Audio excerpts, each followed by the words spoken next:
Hello बच्चों, मैं आशा करती हूँ कि आप लोग अपने घर पर स्वस्थ और सुरक्षित होंगे और साथ ही साथ आप अपनी पढ़ाई पर पूरा ध्यान भी दे रहे होंगे। तो बच्चों, आज हम लोग हिंदी कक्षा में टेक्स्ट बुक का अध्ययन करेंगे और चैप्टर का नाम है पानी और फूल। पिछली कक्षा में भी आपने पढ़ा।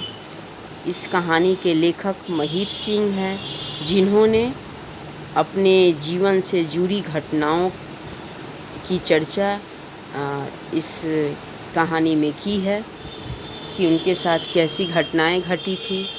और चूँकि यह कहानी जो है वो विभाजन के समय की है, जब भारत और पाकिस्तान का विभाजन हुआ था।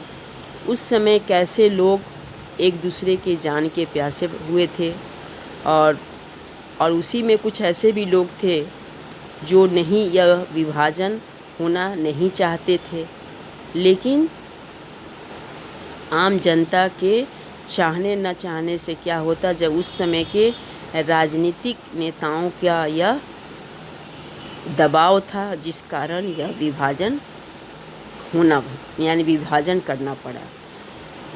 तो यह उसी समय की यह घटना है। इसमें वह चर्चा जो की गई है कि गाड़ी ने लाहौर का स्टेशन छोड़ा तो एक बारगी मेरा मन कांप उठा। लाहौर से जो है वो गाड़ी, कौन सी गाड़ी, रेलगाड़ी चल चुकी थी, और जब स्टेशन से जब गाड़ी खुल चुकी थी तब अचानक से लेखक ने कहा कि मेरा मन जो है वो कांप उठा, डर उठा। अब हम लोग उस ओर जा रहे थे जहाँ 14 साल पहले ऐसी आग लगी थी जिसमें लाखों जल गए थे और लाखों पर जलने के निशान आज तक बने हुए हैं। यानी जहां हिंसा के कारण लोग जो हैं वो दो भागों में बट गए थे, बंटवारे में बट गए थे। आज लेखक अपनी माँ के साथ उसी तरफ यानी उसी रास्ते की तरफ जा रहे थे और जिस कारण उनके मन में कहीं न कहीं डर था। मुझे लगा हमारी गाड़ी किसी गहरी लंबी अंधकारमय गुफा में घुसी जा रही है और हम अपना सब कुछ इस अंधकार को सौंप दे रहे हैं। यानी गाड़ी जैसे लगे कोई सुरंग के माध्यम से जा रही थी, जिस कारण पूरा अचानक से अंधेरा सा दिख रहा था। और चूँकि यह कहानी मैं पहले भी पढ़ाई हूँ, लेकिन फिर से मैं इस कहानी को दोहराते हुए आपके समक्ष रख रही हूँ ताकि आप इस कहानी को अच्छी तरह से समझ पाएँ। और जहाँ आपको इस कहानी में समझ नहीं आएगा या जिन वाक्यों को आप नहीं समझ पाएंगे तो आप लाइव क्लासेस में मुझसे पूछ सकते हैं। और गाड़ी में कितने यात्री थे, तो 300 यात्री थे। ये सब जो बातें हैं इसे आप अंडरलाइन करके रखें, इनसाइड क्वेश्चन आ सकते हैं। ट्रेन में कितने यात्री थे, तो 300 यात्री थे। स्त्रियों और बच्चों की भी संख्या हम में काफ़ी थी। लाहौर में हमने सभी गुरुद्वारों के दर्शन किए। वहाँ हमें जैसा स्वागत मिला, उससे आगे अब पंजे साहब की यात्रा में किसी प्रकार का अनिष्ट घट सकता है, ऐसी संभावना तो नहीं थी, परंतु मनुष्य के अंदर का पशु कब जाग उठे कौन जानता है। यही सब सोचते सोचते मैंने माँ की ओर देखा। हथेली पर मुंह टिकाए, कोहनी को खिड़की का सहारा दिए वे निरंतर बाहर की ओर देख रही थी। मैंने अपने डिब्बे के दूसरे यात्रियों की तरफ देखा। उन पर भी गहरी उदासी छाई हुई थी। समझ में नहीं आ रहा था कि एकाएक ऐसी उदासी सब पर क्यों छा गई। यानी ट्रेन में जितने भी यात्री बैठे थे सभी के चेहरों पर उदासी छाई हुई थी और यहाँ उनकी माँ के चेहरे पर भी उदासी छाई हुई है। माँ भी जो है वो निरंतर खिड़की के तरफ से यानी खिड़की के द्वारा वो बाहर के दृश्य को लगातार देखे जा रही है। तुम्हें तो यह रास्ता अच्छी तरह याद होगा, मैंने माँ का ध्यान तोड़ते हुए कहा। और लेखक ने अपने माँ के ध्यान को बटाते हुए यह सोचा कि चलो इनसे कुछ प्रश्न करूँ, और सैकड़ों बार आना जाना हुआ होगा तुम्हारा। माँ मेरी ओर देखकर मुस्कुराई। वह मुस्कुराहट सब कुछ खोकर पाई गई मुस्कुराहट थी। बोली, मुझे तो इस रास्ते का एक एक स्टेशन तक याद है। तब माँ ने कहा, हाँ मैंने तो कितनी बार इस रास्ते से आई हूँ, गई हूँ, तो मुझे तो याद है ही। पर आज यह इलाका इतना बेगाना बेगाना सा लग रहा है, यानी इतना पराया पराया लग रहा है। आज 14 साल बाद इधर से जा रही हूँ। पहले भी ऐसे ही अपने गांव सराई जाती थी, यानी उनकी माँ का कहना है कि पहले भी मैं इसी रास्ते से अपने गांव सराई जाती थी। लेखक के गांव का नाम क्या था? सराई था, इसे भी याद रखना। जाती थी। माँ की आंखों में 14 साल पहले की याद तरल हो आई थी। पिताजी ने अपना रोजगार उत्तर प्रदेश में ही जमा लिया था और हम सब भाई बहनों का जन्म पंजाब के बाहर ही हुआ था। लेखक और उनके भाई बहनों का जन्म जो है वो पंजाब के बाहर हुआ था। उनके पिता जो थे वो उत्तर प्रदेश में ही अपना व्यापार जमा चुके थे, यानी वहीं पर वे व्यापार करते थे और गांव का नाम था सराई। उन दिनों जब पंजाब का विभाजन घोषित हो चुका था, माँ ने फिर पंजाब जाने का फैसला किया था। सभी ने ऐसे विरोध किया कि जैसे वे जलती आग में कूदने जा रही हो। वह सचमुच आग में कूदने जैसा ही तो था, परंतु पिताजी सहित हम सब जानते थे कि माँ को अपने निश्चय से डिगाना कोई आसान नहीं। उन्होंने सबकी बातों को सुनकर हंसकर टाल दिया और 20-22 दिनों में वे वापस आ गई। गांव के घर का बहुत सा सामान वे बुक करा आई थी। साथ में वे अपना पुराना चरखा और दही मथने की बड़ी मथानी ले आई थी। यानी उस समय जब पंजाब 2 हिस्सों में बांटा गया, एक भारत में पंजाब था और दूसरा पाकिस्तान में, तो माँ जो थी वो गई अपने गांव पंजाब जाकर। वहाँ पर उसने जो उसके पुराने सामान थे उन सभी सामानों को बुक करा दी थी और जो उनका पुराना चरखा मथानी ये सब था उसे अपने साथ लेकर आई। फिर सारे पंजाब में आग लग गई। घर के घर, गांव के गांव और शहर के शहर उस आग में जलने लगे। आग रुकी तो लगा पेशावर तक सपाट फैली हुई ज़मीन अमृतसर और लाहौर के बीच से फट गई हो। यानी चारों तरफ दंगाइयों ने इस तरह से कोहराम मचा दिया था। आग इस तरह से जातीय दंगा भर चुकी थी विभाजन के समय, जैसे मानो चारों तरफ ज़मीन जो है वो आग में झुलस रही हो। सब भूल से गए कि उस गहरी खाई के उस पर हमारा अपना गांव था। पक्की सड़क के किनारे पीछे की ओर एक नहर थी और पास ही झेलम नदी अल्हड़ लड़की की तरह उछलती कूदती बहती थी। और गांव में वो अपने गांव के बारे में बता रहे हैं कि उनके गांव में नहर थी और नहर के पास ही झेलम नदी जो है वो अल्हड़ लड़की की तरह, मस्तमौले लड़की की तरह उछलती कूदती मस्ती करते हुए वो निरंतर बह रही थी। आज मैं माँ के साथ उस खाई पर से गुजरकर उत्तर प्रदेश की ओर जा रहा था, जो कल कितना अपना था आज कितना पराया है। यानी आज लेखक जो हैं वो अपने वही उस प्रदेश की तरफ जा रहे हैं जहाँ उनके पिताजी ने अपना व्यापार जमा लिया था, और वह जगह का नाम क्या था? उत्तर प्रदेश। कल तक वह जगह जो अपना लगता था आज वह पराया क्यों लग रहा है, ऐसे कहना लेखक का था। मैं एक पुस्तक के पन्ने पलट रहा था। माँ ने पूछा, यह गाड़ी सराई स्टेशन पर रुकेगी? मैंने कुछ सोचा, फिर कहा, हाँ शायद रुके, पर पहुँचेगी रात के 1-2 बजे। हम लोग गहरी नींद में सो रहे होंगे। स्टेशन कब आकर निकल जाएगा पता भी नहीं चलेगा, और अपना रखा ही क्या है वहाँ।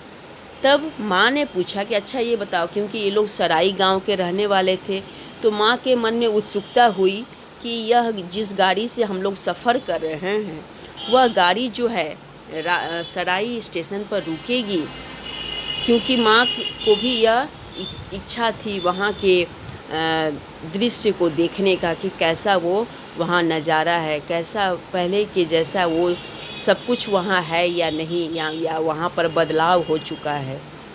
तब लेखक ने कहा कि हाँ गाड़ी तो रुकेगी, लेकिन वह समय क्या रहेगा? रात का रहेगा, और वह भी रात के 1-2 बजे, जब सभी जो है यात्री वो सभी सोए रहेंगे। तो कब गाड़ी आएगी और कब चल पड़ेगी हम लोगों को पता भी नहीं चलेगा। माँ के चेहरे पर खिसियाहट की सी दौड़ गई। बोली, तुम्हारे लिए पहले भी वहाँ क्या रखा था? मेरी बात से माँ को चोट पहुँची थी और बिना और कुछ बोले मैं सिर झुकाकर अपने पुस्तक के पन्नों में उलझ गया। अब ये बातें देखकर उनको लगा कि उनकी माँ जो है वो गुस्से में है, तो फिर वे आगे कुछ न बोलना चाहें और फिर वे अपने पुस्तक यानी किताब के पन्नों में उलझ गए, पन्ना पलटने लगे। आप आगे देखें बच्चों। धीरे धीरे अंधेरा छाने लगा। माँ ने पोटली खोलकर खाने के लिए कुछ निकाला। मेरे एक दूर के मामा जी हमारे साथ थे। तीनों ने मिलकर कुछ खाया और सोने की तैयारी करने लगे। रात होने लगी तो माँ ने खाना निकालकर हम सबों को दी और लेखक के साथ उनके दूर के मामा जी भी थे। सभी खाने खाकर खराटे भरने लगे यानी सो गए और माँ जो थी वो वैसे ही वहाँ पर बैठी रही। कुछ देर बाद एकाएक मेरी आँख खुली तो देखा माँ वैसे ही बाहर फैले हुए अंधेरे की तरफ निष्पलक देखती हुई बैठी और माँ जो है वो निरंतर बाहर की तरफ ही वो देखते जा रही थी। अच्छा, तब उन्होंने कहा कि तुम भी सो जाओ, तो वो अधलेटी सी हो गई यानी पूरी नींद में नहीं, सिर्फ ऐसे लेटी हुई थी।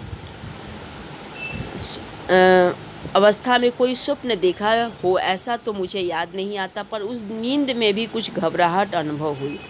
फिर एकाएक मैं हड़बड़ा उठा। माँ मुझे झकझोर रही थी। अजीब सी घबराहट और उत्तेजना से उनके हाथ कांप रहे थे।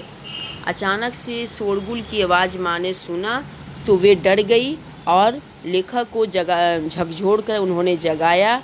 तो फिर लेखक के भी मन में भय हो गया कि क्या बात है, अचानक माँ के हाथ क्यों कांपने लगे, क्यों इतनी घबराई हुई है।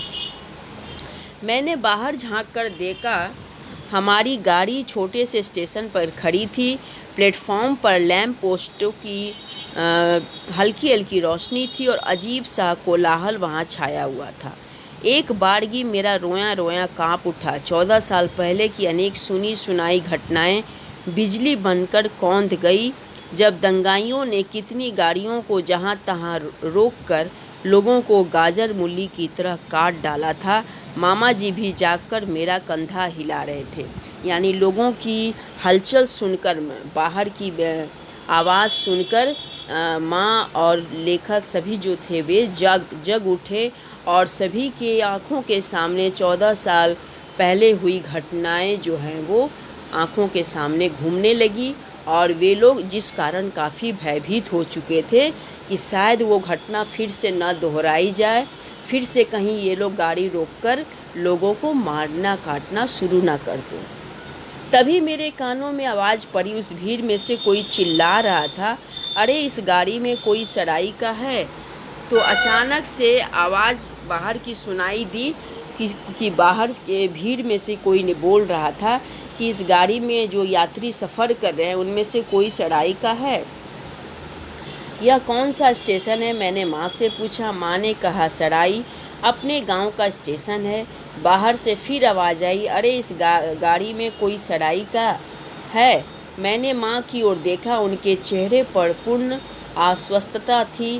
पूछो इनसे क्या बात है। मैंने खिड़की से गर्दन निकाली। बहुत से लोग घूमते हुए पुकार रहे थे, यानी सभी यह जानना चाह रहे थे कि इस गाड़ी में जो सफ़र करने वाले यात्री हैं उनमें से कोई सराई का भी व्यक्ति है, जिससे कि वे लोग उनसे हालचाल पूछ सके। आप में से कोई इस गांव का है? हाँ, हम इस गांव के हैं, माँ आगे आकर बोली। जब देखी कि सभी जो पूछ रहे हैं भीड़ के लोग, तो माँ भी जवाब दी कि हाँ, मैं सराई गांव की हूँ। माँ के इतना कहते ही स्टेशन पर चारों ओर शोर मच गया। इधर उधर घूमते हुए बहुत से आदमी हमारे डिब्बे के सामने जमा हो गए। फिर कई आवाज़ें एक साथ आई, यानी सभी जो हैं वो काफ़ी उत्सुक हो गए और यह जानकर कि इस डब्बे में जो है वो सराई गांव के भी मुसाफिर हैं। तुम सराई की हो? हाँ जी, हम सराई के ही हैं, माँ ने जोर देकर कहा। इसी गांव के उपस्थित जन समुदाय में एक कोलाहल सा हुआ, यानी जितने वहाँ पर लोग खड़े थे, भीड़ खड़ी थी, उनमें सब में एक शोरगुल सा होने लगा। किसी की आवाज़ आई, तुम किसके घर से हो? तब भीड़ में से ही किसी ने बोला कि अच्छा ये बताओ कि तुम सराई गांव की हो, ठीक है, लेकिन तुम किसके घर की हो? माँ ने मेरी ओर देखा, मैंने कहा मेरे पिताजी का नाम सरदार मुल्ला सिंह है, ये मेरी माँ है। तो माँ के देखने के कारण लेखक जो है वो खुद जवाब दिए कि हम लोग मुल्ला सिंह के घर के हैं, मेरे पिताजी का नाम सरदार मुल्ला सिंह है और ये मेरी माँ है। तुम मुल्ला सिंह के बेटे हो? और इस तरह से ये लोग पूछने लगे, रवेल सिंह की तुम भाभी हो? कैसे हैं सब? कहते कहते कितने ही हाथ हमारी ओर बढ़ने लगे। लोग हमारे संबंधियों की कुशल क्षेम पूछते हुए अपने हाथ की पोटलियाँ मुझे और माँ को थमाते जा रहे थे। अब देखो बच्चों, यहाँ पर जो दृश्य दिखा, ये दृश्य देखकर लेखक और उनकी माँ दोनों अचंभित हो गए, आश्चर्यचकित हो गए कि अरे हमारे मन में जो भय बैठा हुआ था लोगों को लेकर कि आज से 14 साल पहले लोग किस तरह से एक दूसरे को मरने मारने पर आतुर थे, और आज वहीं हम लोग जा रहे हैं और लोग किस तरह हमारा कुशल क्षेम पूछ रहे हैं, और साथ ही साथ वे हमसे मिलने के लिए आतुर हैं, जानने के लिए हमारे कुशल क्षेम समाचार जानने के लिए आतुर है, और वे लोग अपने साथ साथ कुछ सूखे मेवे लेकर आए हैं और वे लोग भेंट के रूप में उन्हें दे भी रहे हैं। तो यह सब देखकर माँ जो थी वो काफ़ी अचंभित हो गई। लेखक भी आश्चर्यचकित में पड़ गए कि जो हमारे मन में जो डर बैठा हुआ था लोगों के प्रति, यह आज उनके व्यवहार को देखकर हम लोग खुद भी समझ नहीं पा रहे हैं। मैं और माँ गुमसुम से उन्हें ले लेकर अपनी सीट पर रखते जा रहे थे। देखते देखते हमारी बर्थ कपड़ों की छोटी छोटी पोटलियों से भर गई, यानी जितने वहाँ पर आए थे लोग, भीड़ में इकट्ठे स्टेशन पर खड़े थे, वे सभी अपने हाथ में पोटलियों में कुछ न कुछ लेकर आए थे। वहीं पर खड़े गार्ड ने हरी लालटेन ऊपर उठाई और कोट जेब से सीटी निकाली। मैंने देखा 3-4 आदमियों ने उसे पकड़ सा लिया। ओए बाबू, 2-4 मिनट और खड़ी रहने देना गाड़ी को, देखता नहीं ये बीबी इसी गांव की हैं। और एक ने इसका लालटेन वाला हाथ पकड़कर नीचे कर दिया। अब लोग इतने ये हो गए थे अपने गांव के लोगों से मिलने के बाद कि वे जब देखे कि हरी झंडी गार्ड जो है वो दिखाने वाला है गाड़ी को शुरू करने के लिए, तो वो गार्ड को रोकने लगे कि भाई 1-2 मिनट रुक जाओ, देखते नहीं हो कि इसी गांव के सब मुसाफिर हैं, इस गाड़ी में सफ़र कर रहे हैं। तो वे लोग इतने उत्सुक हो गए थे और प्रसन्नचित्त थे कि वे चाह नहीं रहे थे कि गाड़ी जो है वो आगे बढ़े। परजाई सरदार जी उन्हें क्यों नहीं लाई पंजे साहब की दर्शन कराने? एक बूढ़ा सा मुसलमान पूछ रहा था। तभी एक बूढ़ा सा मुसलमान ने पूछा कि प्रजाई यानी भाभी, आपने सरदार जी को अपने साथ क्यों नहीं लाया पंजे साहब के दर्शन कराने? माँ ने दोनों हाथों से सिर कपड़ा और आगे कर लिया। उनके मुंह से धीरे से निकला, सरदार जी नहीं रहे। क्या मुल्ला सिंह गुजर गए? क्या हुआ था उन्हें? तब माँ ने कहा कि सरदार जी जो है यानी उनके पति, वो अब इस दुनिया में नहीं हैं। यह बात सुनकर वे लोग आश्चर्यचकित हो गए। माँ चुप रही। मैंने जवाब दिया, उनके पेट में रसौली हो गई थी, एक दिन अचानक फूट गई और दूसरे दिन पूरे हो गए। रसौली होना यानी एक तरह का एक घाव होता होगा, और जिस कारण वह उनका कहना था कि उस फूटने के कारण वह जो थे वो गुजर गए। वो बड़े नेक बंदे थे, खुदा उन्हें अपनी दरगाह में जगह दे। उनमें से एक ने अफसोस प्रकट करते हुए कहा। कुछ क्षण के लिए सब में खामोशी छा गई, यानी जब सब सुने कि उनके पति नहीं रहे सरदार मुल्ला सिंह, तो सभी सुनकर सन्नाटे में आ गए, खामोश हो गए। परजाई, तेरे बच्चे कैसे हैं? वाहिगुरु की कृपा है, सब अच्छे हैं, माँ ने धीरे से कहा। और माँ ने जवाब दिया कि हाँ, मेरे बच्चे जो हैं वो सभी अच्छे हैं। अल्लाह उनकी उम्र दराज करे। कई आवाज़ें एक साथ आई और उसमें भीड़ में कुछ मुस्लिम समुदाय के भी लोग थे और कुछ सिख समुदाय के भी थे, लेकिन सभी जो थे वो एक साथ उनके कुशल क्षेम के को बोलते हुए कहें कि भगवान और अल्लाह आपके बच्चों को सलामत रखे, यानी वे सभी स्वस्थ रहें, सही रहें, यही हमारी कामना है, हमारी इच्छा है। परजाई तुम अपने बच्चों को लेकर यहाँ आ जाओ, किसी एक ने कहा और कितनों ने दोहराया, परजाई तुम लोग वापस आ जाओ, वापस आ जाओ। प्लेटफॉर्म पर खड़ी कितनी आवाज़ें कह रही थी, वापस आ जाओ, वापस आ जाओ। सभी जो भीड़ में एक साथ एक स्वर में बोलने लगे कि तुम सभी वापस आ जाओ, यानी यहीं पर अब आ जाओ। मैंने सुना, मैंने पीछे खड़े मामा जी कुड़ते हुए कह रहे थे, बदमाश कहीं के, पहले तो मार मार के यहाँ से निकाल दिया, अब कहते हैं वापस आ जाओ। तब उनके दूर के जो मामा जी थे वे कहते हैं, क्या कुड़ते हुए मतलब गुस्सा करते हुए कि बदमाश कहीं के, आज बड़े प्रेम दिखा रहे हो, उस समय कहाँ थे जब तुम लोग मार मार कर हमको यहाँ से भगा दिए।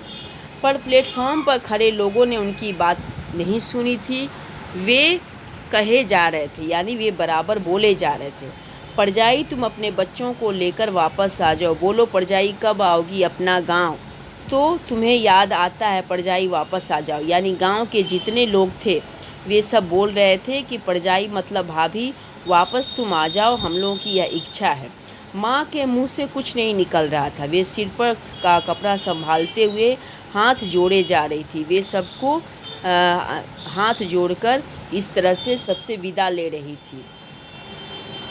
दूर खड़ा गार्ड हरी लालटेन दिखाता हुआ सीटी बजा रहा था, यानी गार्ड भी जो है वह ये आदेश दिया कि अभी गाड़ी जो है ट्रेन शुरू होगी, जाएंगे।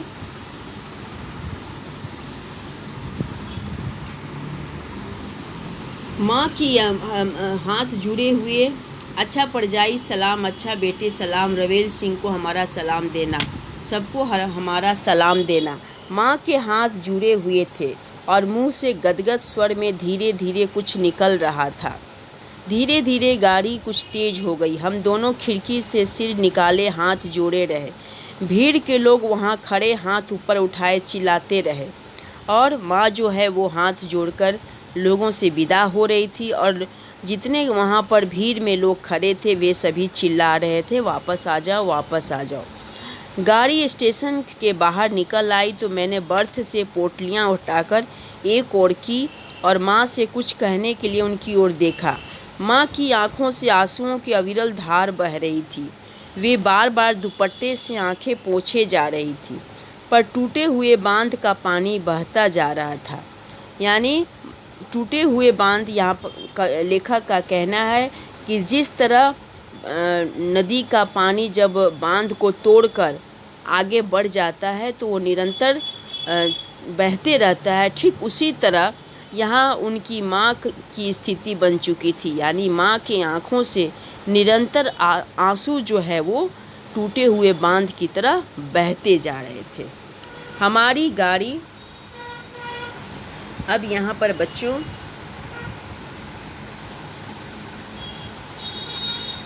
हमारी गाड़ी झेलम के पुल पर आ गई थी। रात्रि की उस निर्वरता में खडर खडर की तेज़ आवाज़ आ रही थी। मैं खिड़की से झांककर झेलम का पुल देखने लगा। यानी झेलम नदी पर जो पुल बना था और पुल से जब वह गाड़ी गुजर रही थी, ट्रेन गुजर रही थी, तो एक तरह से आवाज़ आ रही थी खडर खडर, यानी वह पुल लोहे का था जिस कारण आवाज़ निकल रही थी।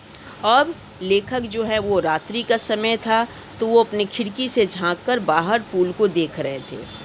मैंने सुना था झेलम का पुल बहुत मजबूत है। पत्थर और लोहे से बने उस मजबूत पुल को अंधेरे में देख रहा था।